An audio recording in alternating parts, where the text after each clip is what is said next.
Hi, I'm Barrie Rose, and in this podcast, I talk to content creators and advocates in the progressive space, ultimately making the world a better place. Today, I talked to James Crocker, an 18-year-old activist and content creator who I adore.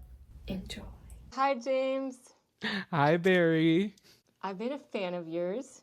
Oh my gosh. I've been a fan of yours for like a while. Oh, no way. Crazy. Yeah, well, this is such like a full circle moment because my friends and I would watch your content like years ago. Are you And serious? so I'm so serious. And like we'd see your TikToks all the time, and I just went to search your TikTok up today, and I was like, why don't I follow them? It's because I have a newer TikTok account. That's why. And I Oh, was just so funny because I was like, I remember we'd always send your skits like back and forth. And now I'm like on a podcast with you. This is wild. uh, well, But I so your didn't. content, it really does have a big impact, especially among Gen Z. I mean, I'm 18. We'd watch your content all the time, and I know the younger audiences do as well. So it's really important for us to see that representation. Thanks, James. And now you're creating a bunch of representation and you have your own thing going. And I feel like you're a activist and voice for your generation, and it's crazy that you're only 18. But yeah, Thank you. That's a huge compliment. how did you even start? I mean, I know you had this activist project that I was looking into, Granby's Got Pride. Can you talk about that and how Yeah, you got into content? Oh, actually, first, how do you identify? Sorry, I'm yeah. jumping So around. I no must be worries at excited. all. So I go by he, him pronouns. And that's my main thing, but I'm really open to all pronouns, totally fine. And yeah, to start off with how I got into this. It was a journey. I started off when I was, I guess I could say my first official activist action was when I was 13. My older sister, so it kind of runs in the family, she was organizing a Black Lives Matter protest or more of a rally in my local hometown, East Granby, and this was in 2020 during the height of, the protests and the action for the Black Lives Matter movement. And so she asked me, she's like, would you be interested? And I was like really committed. I was like, I want to help you make posters. Like, I want to get my friends involved. And I was able to speak shortly as well. And I would describe myself as a pretty outgoing person. I just love to talk, especially about issues that I feel are really important that people don't talk about enough. And so just getting able to talk and talk about, the issue that we have and we continue to have with police brutality, that was my big activist moment that really got me started out with. And then a lot of my friends' mothers were there, and they're like, "You're a natural. Like you're really good at this. Why don't you continue doing public speaking actions like that?" And I was like, "Well, I don't really want to make this about myself. Like this is more about the cause." And so I started getting more involved in attending rallies and going to pride rallies and also other protests and getting involved with my local town government and then my state government as well. And since I live in Connecticut, I come from a very rural part of Connecticut, just right near the Massachusetts state line.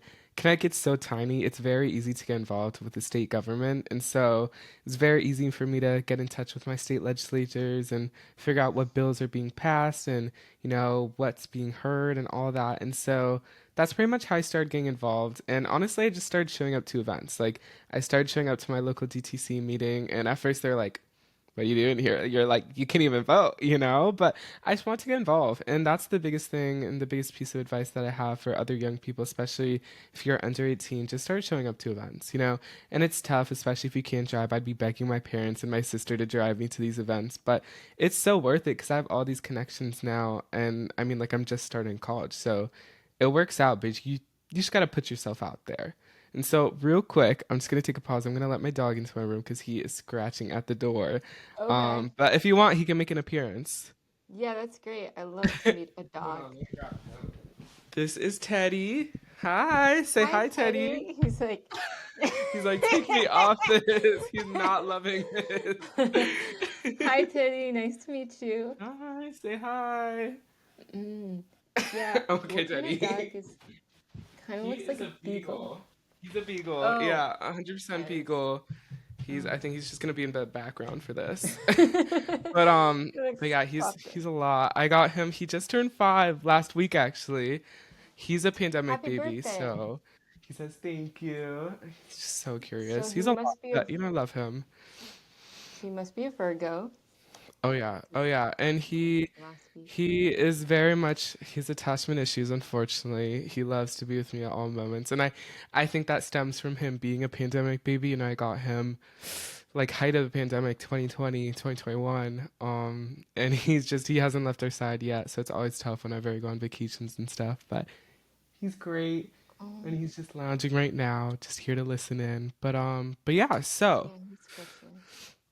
back to my activist journey. So I just continue just putting myself out there, for the years that came, 2021, and just continued to go to events and volunteer whenever I could. And it was tough because a lot of these events would be during the day, and I was in high school, so I'm like, okay, so I Mm. can't go to that. but but I continue to do that, and then in 2023, June of 2023, I heard about this incident, I guess, really this controversy through my town, Granby Living's Facebook page. And so I was scrolling through and I saw a bunch of parents were all furious about this. They're like, what's going on? Is there going to be a Board of Education meeting? And I was like, what are they talking about? What are they mad about? And so I started reading these posts, and apparently there was the fifth grade, the Wells Road Elementary School, which is K through 5. They showed their fifth grade students a literally 1 minute long educational pride video. And I was like, oh my gosh, this video must be awful. Like, these people are talking about it. They're like, oh, the trans agenda, this is Joe Biden at work. And I'm like, this must be a terrible video. What's going on? I watched the video and it's produced by NBC Universal. And it was literally like young kids just talking into a microphone about what pride meant to them. The worst thing, that parents were really enraged about was one kid said, pride to me means I can be whatever I want to be. And people were furious, and I was like, what? And so it was such a shock to me, and it was a little saddening, to be honest, because this was my hometown. Granby's a town over. I grew up in East Granby, but I also lived in Granby as well. And so it was saddening because I saw a lot of people who I loved who were all up in arms about this and who were really furious about a very simple, um, a very simple example of just some LGBTQ plus education that's so needed, especially in schools. And so I was shocked, I was saddened, and there's this big Board of Education meeting that was held the next day, just open to parents, so I couldn't attend, but it was shown on the news, and it was actually really great seeing that because while there were a few, outspoken voices who were against that example of visibility, there are many parents and also former alumni who were like, I really could have used this representation when I was younger. And I was like, I felt the exact same way. I was a sophomore in high school when that went down, and I started reaching out to parents and saying we need to do something, because this has gone from a local news incident to then it was being shown on Fox News, it was on NBC, it became this national news incident. Libs of TikTok, that awful Twitter account, reposted it. So I'm gonna take a deep breath. Whew, yeah. Yeah. So, Lives of TikTok, that awful Twitter account reposted it, and then the principal was receiving death threats. There's a bomb threat that was sent to the school, and the kids were evacuated, and all these awful things were happening. And one, the hypocrisy didn't really make sense to me because these people were doing these things in the name of protecting children, and yet they were evacuating them from the school. That makes no sense. How is that protecting them? It isn't. But unfortunately, there just really isn't a train of thought or thought process really behind these actions, and I've come to learn that. And so I saw all this awfulness happening, and I was like, we have to do something. We have to show people that Granby and East Granby, and while they are voter build up pretty purple towns, they go blue during the national elections, they stay red during the local elections. I was like, we're better than this. We're much better than this, and I can't have all these news articles being what first pops up when people do the research about my hometown. And so I contacted people. I said, we have to have a rally. We have to do something to show, especially LGBTQ plus youth, that we're better than this, that we actually care about them, and that it's okay to be gay. And it's crazy that that was such a controversial thing, especially because the year was 2023. You'd have thought that we'd had come so far in equality, and unfortunately, no, that's what happened. And so I created a post on Granby Living, which is where everything was going down. That was sort of the big town forum on Facebook. And I asked if anyone would be open to holding up a few signs and having a small little rally on the 25th of June, which was a Sunday. It was the last Sunday of June. and the responses were overwhelming. It got over 600 likes, dozens of comments, and people were reaching out to me and they're like, do something, create a Facebook group and hold a rally. I'll be there. I'm there. And ultimately I did think, there's going to be some more organization in terms of people being like, okay, I'll organize it, I'll get the permits, but it fell on me and I was like, you know what, if that's my responsibility, I'll do it. And so I had about 2 weeks to plan this pride rally. I reached out to town officials, and originally it was going to be held on the town green, but unfortunately due to construction that couldn't happen. And so in my meeting with the first selectman and the chief of police and all these other high ranking officials in my town, I walk in. I was by myself. My parents were both working. I had taken my literally. I took my bike the town to the town office, and I met with them. And I said, "This is what I want to do. In light of all the controversy, I want to just hold a very peaceful and small rally, showing people that it's okay to identify as a member of the LGBTQ plus community." And they said, "We're totally behind that. We want to support you." And so they offered me the Sandberg Park, which is the town's main park. They offered me that space for completely free, and they helped me get everything organized. They offered up a few police officers. They filled out the town permits and all that. And so it ended up being this great event thanks to a lot of adults who helped me put it together. And we held the rally, and I'll have to show you some photos later. There were over 500 people who came in. It was such a shock because it was originally just me and my parents. We brought over a table and we set up a microphone on the stage area that there was in the amphitheater, and we put out a few flags and stuff, and then a bunch of people started pulling up early, an hour early, to help set up. They were bringing a whole bunch of pride visibility materials and all that, and it was this huge event with music and families, and it was just great. It was beyond what I could have expected. And so after that I was like, this needs to become a thing. Like, clearly there's a want for this. Clearly there's an audience. And so I founded Granby's Got Pride as an official nonprofit. We had to register with the IRS. I did all that. And yeah, we've had two great pride rallies since. So it's been this really great event.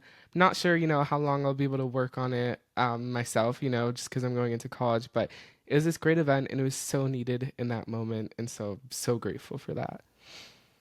Whoa, that's incredible that you saw a need and you just put it out there and you just followed your gut.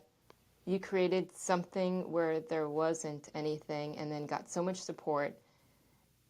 I love that. Thank you. And I think that's what a lot of other young people need to do, and just anyone in general, no matter your age, no matter the budget you have, you can do something like this, even if it's just a small little rally. And that's, I think, the big power of social media, is that you're able to reach a lot of people all at once and create change just through your phone.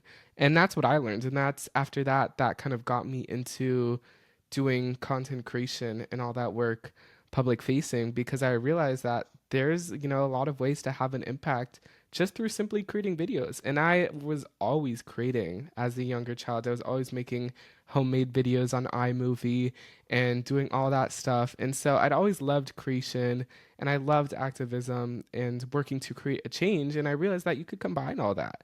And I think that's what really led me into content creation. Yeah, using all your skills and your passion to help people and like make a difference in the world, but also you had that kind of background of making videos. Yeah, when I was in like seventh grade, I would film everything and have like one of those it was back in the day. It was a camcorder thing that like flipped That out. flipped out. I have one of those, Yeah. yes. But it Yeah, like and I'd only takes film film. everything. Oh, film. You have like actual film I have like an camera. actual, but I have one of those Oh. camcorders too. And then I remember when I was younger, I'd use all these digital cameras as well. And I thought those were the coolest things ever. I was like, this is so vintage. But Yeah. It's amazing that you can just make that into a career. Like that's yeah, a creative yeah. outlet, but then it can become your livelihood and it you can make a difference and do what you love at the same time. And I love that. And that's always been something I've been super passionate about, looking for ways as an artist, I would say, to use, my passion for creating to create change, through my work. And I think that's what content creators like you do as well. I see, through your skits and stuff like that, people are actually listening and changing their opinions. And I've seen my friends show your videos to their parents and stuff like that. And so these are ways, they may just be skits on TikTok, but they actually create a difference and they actually educate. And I think that's the number one thing of importance. Yeah, I actually want to, or thank you for saying that. But I want to take this story, and I'll credit you, of course. Of Um, course. take the story and put it into skit form. Because I actually put out a video today about how there was this mandate to take like LGBTQ stuff out of sex ed, in like federally funded sex ed in schools. And then in this case, like we don't get representation, and then but the thing is, like, people, like LGBTQ youth, are always going to look for representation. Like, we have Exactly. the internet, so they're going to get it outside of school. But why not create affirming environments as well? Yeah. Yeah, and I 'Cause think that's we the need thing, that. you absolutely need that. And that's something I wanted when I was younger, and I just graduated high school last year. Even then, I learned a lot about LGBTQ history even here in the United States about Stonewall outside of school. And I would have loved just a small little unit that would have been so impactful to me. And now we're reversing all that. So even back then, back when I was in high school during the Biden administration, there still wasn't a lot of representation in my public schools because of what our state's Board of Education, would mandate, would put into the curriculum. And I live in Connecticut. We're one of the most progressive blue states in the country. And so I just can't imagine living in a more southern or Midwestern state where they don't have access to any resources like that. And so that's why I think it's so important to be putting things online, to be creating as an activist and putting all these educational resources online where everyone can access it. But it's so important to get these into schools as well so that, for the one or two gay kids in that grade, they can access these resources and realize that they're not alone. And that's why I loved books that have LGBT representation because that's so important, that's so needed, and unfortunately just not available. Yeah, I mean, I guess there's more and more available now. Hmm. But I think in schools, especially, because that's where you spend so much of your time when you're growing up. Exactly. Like Yeah. it's at least 6 hours a day. And if you can't have those conversations, back at home, say you may not have Mm. as accepting parents, it's to have those conversations in school. And that's why clubs like the GSA are so important as well. And so it's scary to see how we're reversing progress right now, but I think, there's still ways for to help people access this education, these resources. And so it's why it's so important for content creators to keep doing this work. Mm. Yeah, I know we'll change it for the future. We're doing it. Hmm. So, how did you become so confident in yourself and your identity? Were you always like that? I don't know. I think in a sense I kind of always was. I grew up to a Latina mother who, was born in Peru, and she just always instilled in me a great sense of confidence and just always, speaking up for what I believed in. And I think those values have remains with me because, as much as people try and tear you down online, I get hate comments all day long.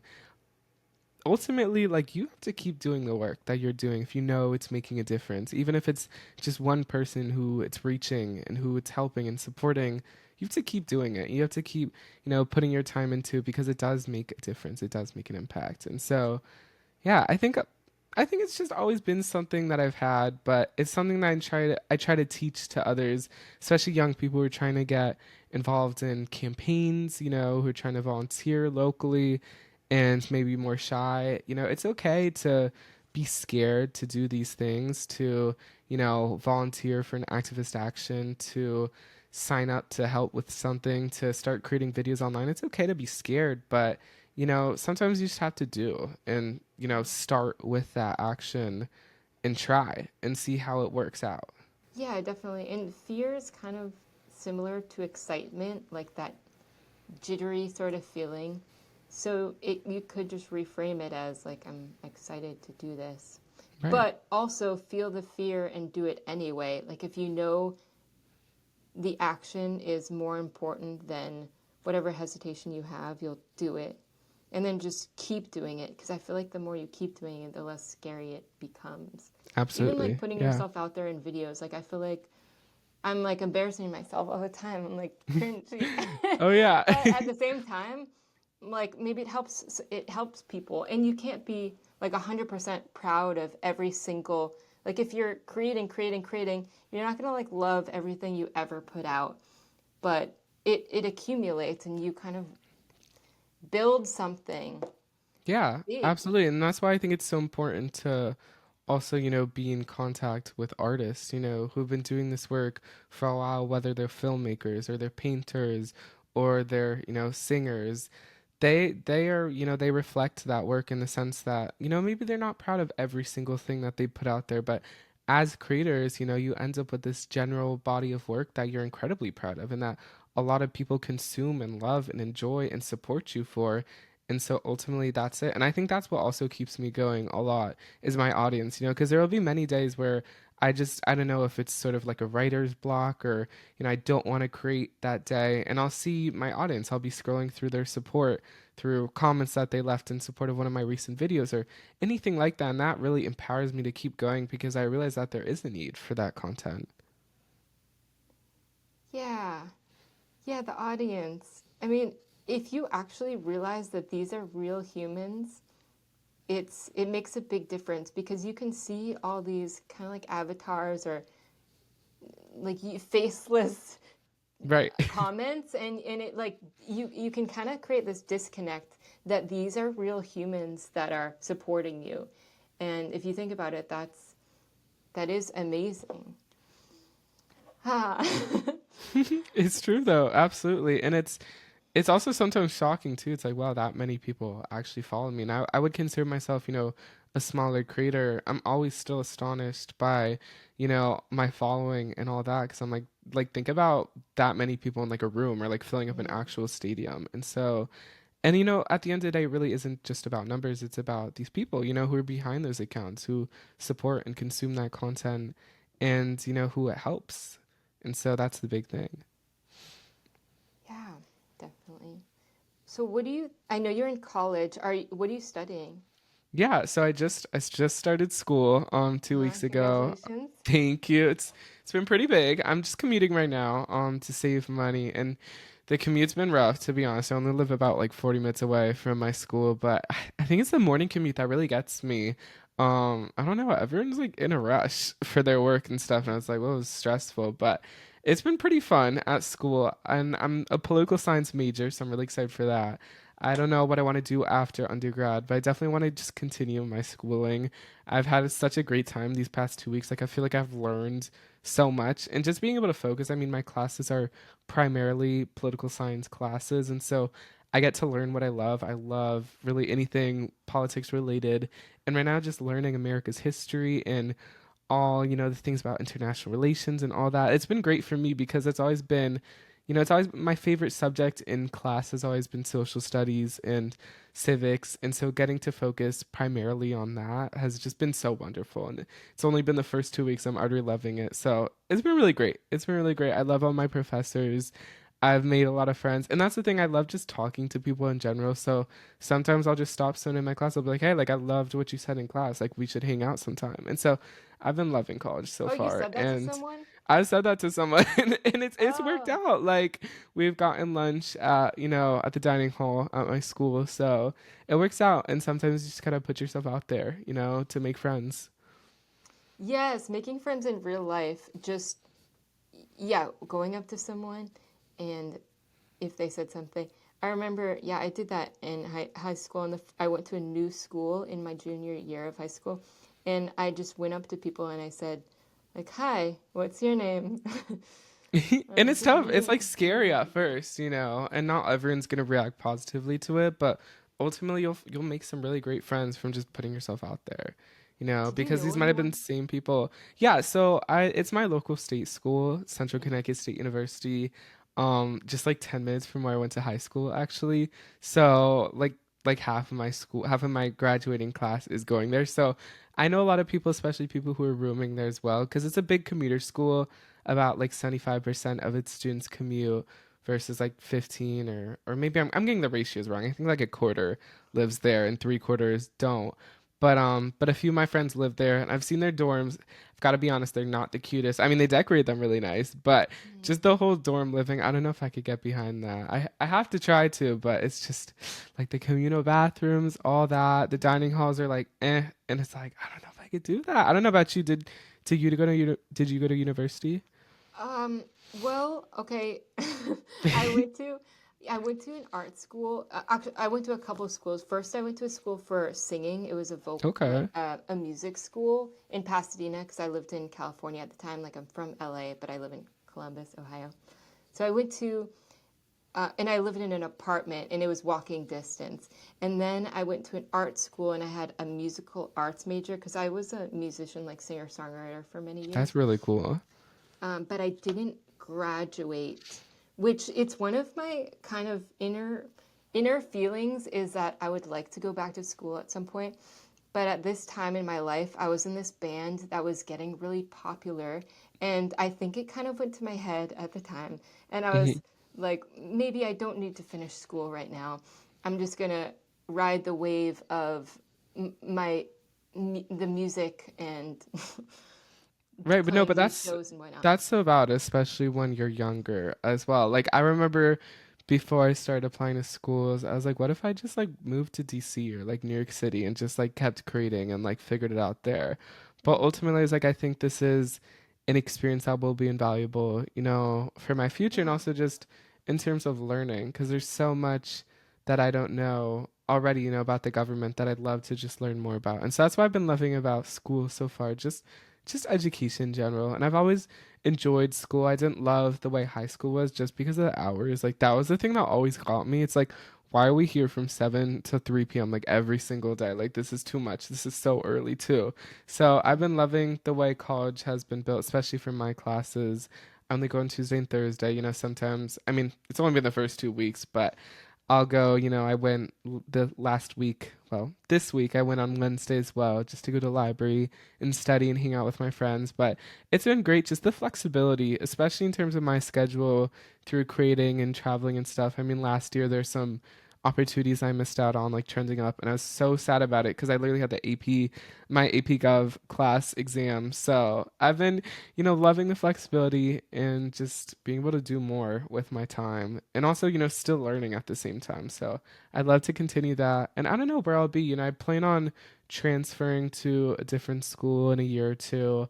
Not sure exactly where, but I chose Central for now because I was like, with the scholarships that I received, it was definitely my cheapest option.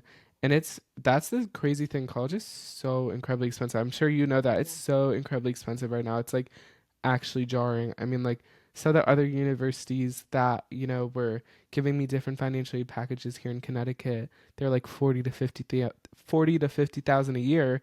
I'm like, what? Like, who has that kind of money? It's shocking. So, and that's another reason why I create, and that's something I'll be doing this summer with a few other of my friends, just trying to advocate for lower tuition prices and more, ease of accessibility to colleges because it's sad, everyone should have the option to get a higher education. And in a lot of countries they do at a very low price, but here in the US they don't. And it's really sad, especially when sometimes a bachelor's degree for many career fields is like the minimum requirement. And so it's Mhm. like if that's going to be the first thing you have to have, it should be a lot easier and a lot cheaper to get one. Students shouldn't be graduating with no job, offer and having tens of thousands of dollars in student loan debt. So trying to work to change that. And that's just another reason why I'm trying to go into politics and work in the government and eventually, I don't know, who knows, maybe run for Congress or something like that. Because there are so many, politics controls our life, unfortunately. And that's why I hate whenever people tell me, especially adults, they're like, don't get political or, oh, I don't really care about politics, I don't vote. I'm like, do you know, like, you're complaining about your gas prices right now. You're complaining about the price of the price of your taxes and, the percentage of that, that's all local and state government. And, a lot of people don't realize maybe they'll only vote in the presidential elections. I'm like, the things that affect you most are all local, so you should figure out who your state representatives are, who your state legislators are, because that affects you. And it's so incredibly important just to be educated, just to attend those meetings whenever you can, go to hearings, go to testimonies, figure out what you're voting on. And so civic education, it's so incredibly important. And I'm going off on like five different tangents right now, but Mm. that's why politics are so important to me, because it controls, our life in general. And, for better for worse, you should, be aware of what's going on. Yes, 100% agree. College should be free or It should affordable, be. Yeah, absolutely. It as should well be as free. healthcare. Yeah, other countries have that figured out. I mean, I was talking to a friend in Sweden a while ago, and she was talking about how she was able to get education there. And yeah, people should at least have access to it. And I thoroughly Absolutely. support you pursuing your education. And you have a really big mission in this world. I know Yeah. it. And I'm trying to and I mean, right now, the big thing, and I can't speak much on it, but the big thing that I'm building with my friends and working with different investors to get funding for is this new project called Gen Z Debate Club. And so Oh, yes. basically, yeah, it's a youth run progressive media organization that we're also working with other Gen Z voter, registration organizations to collaborate together and basically create this joint coalition in creating not only this sort of media empire, I guess, with different digital shows, primarily vertical style that educate people, especially young people on civics, but also get people more civically involved. We're also working this summer to do a bus tour across America for the midterms to support younger progressive candidates and also fight for things that matter to us, which is like access to education, access to healthcare, and these basic rights that you'd think, would be universal, but instead, when you support them, you're considered this crazy communist person. And so we're trying to work to change the narrative to, make being a Democrat cool again, and also reframe what it means to be a member of the Democratic Party. It doesn't necessarily mean that you have to outwardly support and go to a Nancy Pelosi fundraiser, but it does mean that you support progressive policies. And so we're trying to, advocate for that. It's my big goal right now, and I've been working a lot of that behind the scenes and trying to get that started up for this coming summer. And, even if it ends up being me in like a van with two of my friends and we're driving across the country, so be it. We're gonna do it. If we can't secure the funding, but I'm really excited for it. And I think there's a need for that because people are always talking about they're like, who's the less Joe Rogan? There isn't one.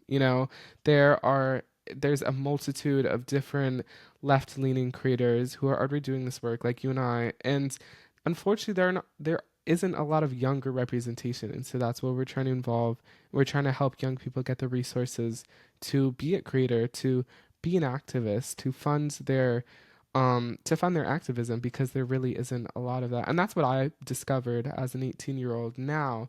Back, even 2, 3 years ago when I was a minor, a lot of organizations weren't willing to work with those under 18. I understand sometimes there's liability risk and all that, but we're trying to build a space that welcomes all that. And there are a lot of organizations that are doing the great work for young people, like the high school Democrats, like college Democrats, which are run by young people who work for young people that unfortunately don't get a lot of the same funding that random PACs that waste hundreds of millions of dollars on advertising cycles do get. So trying to, change where that funding goes to and support those organizations who are doing that. Because I'm friends with a lot of the people who run those organizations. So we're trying to create this joint, youth voter collaboration for in mobilization for the summer for the midterm elections. So I'm really excited for that. That was a quick little pitch at the end, but yeah, I'll definitely be hearing a lot more about that soon.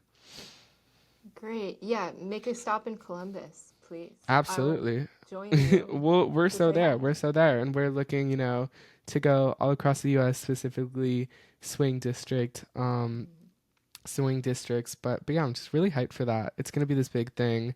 And I think it's really needed right now, an actual large youth voter mobilization effort, one that matches those of the Republicans, of what they've been doing with Turning Point USA and with Prager University. They've, I hate to compliment any of their work, and I'm not going to, but they've done a big job of, actually turning young people out to vote. And, they've been working in the media space for the past 2 decades, really. And getting funding through there and working with creators, and you'd even see this through Tenant Media, who was taking money through Russia to fund creators. And so we're trying to help younger people get access to these resources and get into these spaces so that they can continue to, and so that our political spaces aren't so elitist, because I think sometimes there are barriers to even getting things like an internship in Congress because they're unpaid, the majority of them. Getting these internships because they're unpaid, or because there are all these barriers to, working in those spaces. So we want to make it easier for all sorts of people from different backgrounds. So that's my main goal right now. And just promoting civic education, because unfortunately there's a pretty big lack of civic education. Some states are now mandating it, but when you look at Midwestern states and Southern states, they unfortunately are removing, civic education. Oh my gosh, that's Teddy. I'm gonna let him out, but they're removing those barriers. He's trying to get out now. He's like, all right, I'm done. It's been long enough. Oh my gosh. Yes, I love that. And yeah, keep us updated on how that pans out. I know you'll get the funding. I feel like you're the kind of person, you set your mind to something, people want to help you. You have plenty of time till the summer. You'll do it. That's our goal. And thank you. And yeah, absolutely. Let's be in touch, because we're looking to go through Ohio as well. Stop by JD Vance's residence, to just to troll him a little bit. But Yes. there's so much going on there. We're working to, help change some of that. And it's so great to see creators who are already doing the work, and who inspire us and who've inspired me, creators like you who've inspired me to get into this space and create this new generation of content creators and of activists. I think that's so important. And it shows, the impact of the internet. Like, it really actually does stuff. Yes, it's amazing. I love the internet. It's great. I love the internet. Yeah, so thank you so much for your time and your energy and your enthusiasm and your passion and just, being you. Thank you. Thank you for being you as well. And for having me on this podcast. This is great. Yes, I'm going to put all your links. It's basically James Crocker. Yeah, with like 3 hours. Oh, yeah.